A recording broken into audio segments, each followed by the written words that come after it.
Hello, friends. Thank you for joining me for another bonus episode in the series in which I'm sharing our family's experiences in the last year of our daughter Hannah's life, which spanned from February 2008 through February 2009. My desire is to process through the events of those 12 months with the perspective that 16 years has brought, and to point listeners to hope in Jesus along the way. I'm grateful you've joined me. This is bonus episode number 184. We choose number 3, February 23rd, 2009. We still choose number 3, and the passing of time has proven this to be the right choice.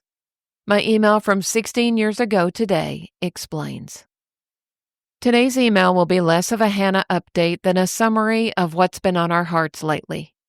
Hannah continues to slip closer to heaven. She is now pretty much sleeping around the clock with very brief periods of wakefulness when she tries to communicate.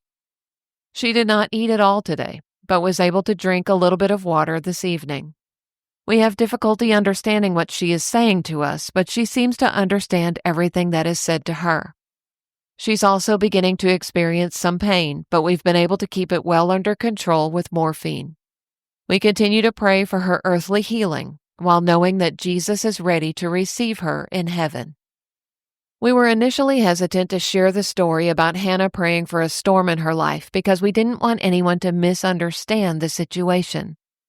We certainly didn't want to give anyone the impression that God would intentionally and maliciously inflict brain cancer on a 16-year-old girl just because she prayed for a storm.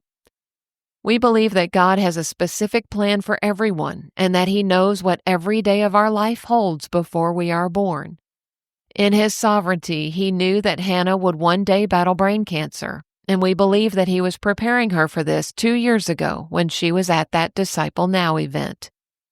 For her and for us, that prayer for a storm has been a source of comfort and an answer to the question why.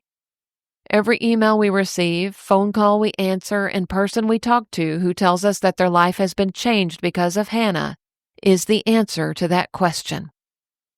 It's one of the most ancient of all questions. Why does a good God allow people to suffer in this world? We're left with 3 options. 1, God doesn't exist and life really is as senseless, random, and pointless as it often appears.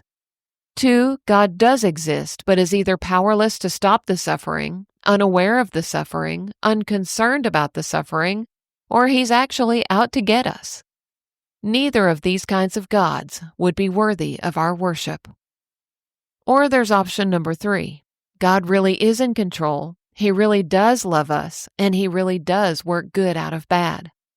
We can keep leaning on Him, trusting that He loves us and will eventually bring blessings out of our pain in His timing. Hannah has chosen number 3, and so do we.